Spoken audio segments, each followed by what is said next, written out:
Bonjour les amis, aujourd'hui on va faire un quick recap sur l'action Tesla et vous allez voir pourquoi c'est une action extrêmement risquée et les investisseurs risquent de perdre plus de 80% de leur capital sur cette entreprise. Premièrement, vous connaissez tous Tesla, l'entreprise d'Elon Musk qui fait ou qui faisait rêver jusqu'à récemment avec les voitures autonomes. C'est une entreprise qui a eu un bon développement des ventes sur les 10 dernières années en partant de quasiment zéro. Mais bon, ils ont été aidés par toutes les subventions du gouvernement et les ventes d'actions. C'était une entreprise qui n'était pas profitable. Ensuite, il y a eu effectivement un boom des ventes entre 2019 et 2022. C'est l'effet Covid. Voilà, 2020, 2023, ça a bien augmenté. L'effet Covid. Malgré cela, malgré ce boom, la rentabilité a été correcte qu'une année, 10% de rentabilité net, de net profit. C'est correct, mais néanmoins, c'est un business qui est très intensif en capital. Donc, sûrement, le free cash flow, il n'était peut-être pas aussi élevé. Par la suite, on a une stagnation des ventes et maintenant une baisse des ventes cette année qu'on va voir. Et le profit qui baisse, là, on est à 5% de profitabilité nette. Ce qui se passe, c'est que les constructeurs automobiles ont toujours été des mauvais investissements en bourse en général. Moi, j'ai gagné de l'argent sur deux constructeurs automobiles, mais parce que je les ai achetés à la casse. Le premier, c'était Fiat. Alors, vous pouvez penser que Fiat, c'est une entreprise médiocre, mais dans le groupe Fiat, il y avait Chrysler et Ferrari. Et donc, quand j'ai acheté Fiat, j'ai acheté aussi Ferrari et Chrysler, Maserati, etc.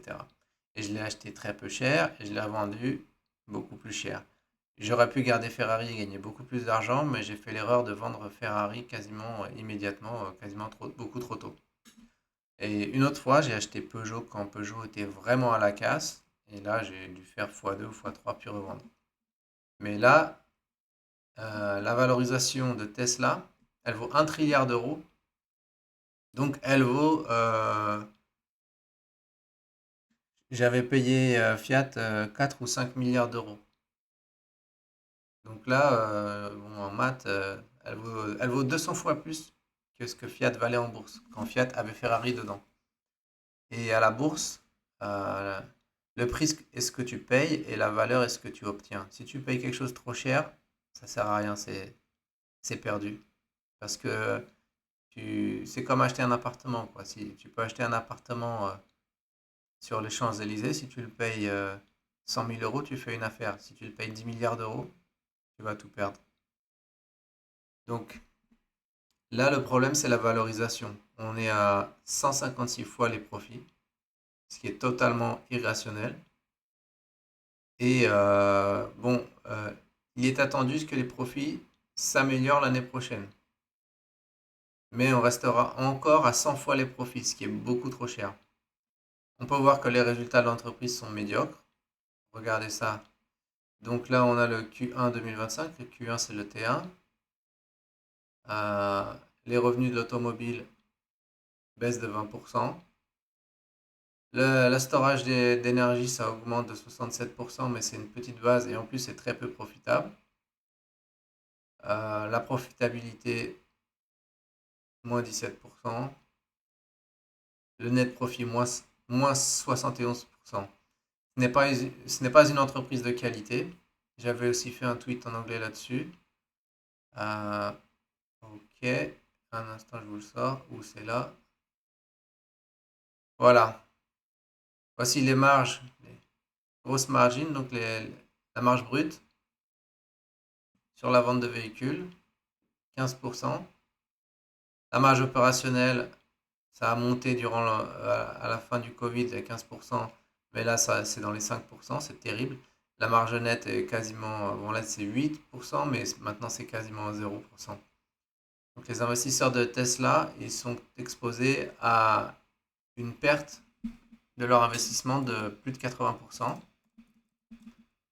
Et on peut voir, j'ai mal écrit Tesla, c'est Tesla.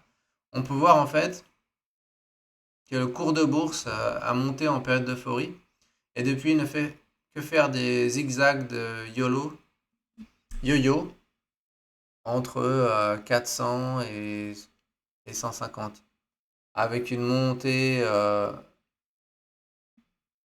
quand Trump a été élu. En fait, ce sont les remontées du désespoir.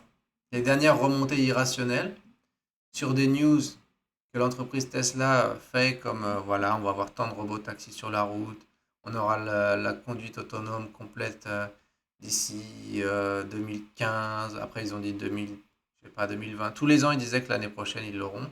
Alors oui, un jour, ils auront la conduite autonome complète. Mais qu'est-ce qui va se passer? Tout le monde l'aura. D'ailleurs, en Chine, il y a déjà.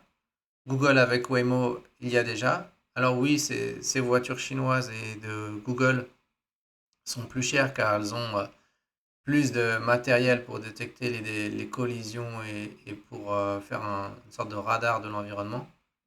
Mais c'est beaucoup plus sûr également. Et ce matériel va baisser de prix énormément. C'est la loi de la construction industrielle. Tous ces trucs électroniques, ça ne fait que baisser en prix. Et donc, c'est un peu les remontées du désespoir sur les fausses promesses d'un dirigeant qui promet toujours la lune, mais qui ne livre pas ses promesses. Il y a les robots. Tout ça, c'est très intéressant, mais on y est encore très très loin des robots autonomes. Déjà, ça fait 15 ans qu'il part de la voiture autonome et il l'a toujours pas fait. Donc, à une valorisation à 200 fois les bénéfices, en fait, il y a aucune raison de valoriser cette boîte 200 fois les bénéfices. Il y a quelques boîtes dans l'hypercroissance qui pourraient être valorisées à 200 fois les bénéfices si elles sont vraiment en train de passer de non profitable à profitable, qu'elles ont un business capital light, donc léger en capital, peu d'investissement physique, mais vraiment des très bons retours sur le capital. Ou même des entreprises qui utilisent beaucoup de capital, mais qui font un retour énorme dessus. Ça pourrait être comme par exemple Costco qui construit des magasins ou Walmart. Parce que là, ça utilise du capital, mais dès que le capital est installé, ça tourne. Alors que Tesla, ils construisent une grosse usine qui coûte des milliards, ils font de la recherche et développement qui coûte des milliards. Et après, les ventes baissent.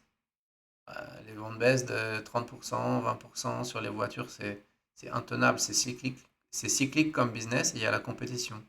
Alors qu'un Walmart ou un Costco, vous n'aurez jamais les ventes qui baissent de 20% d'une année à l'autre. Pourquoi? Parce que ce sont des supermarchés, des grandes surfaces de biens de première nécessité.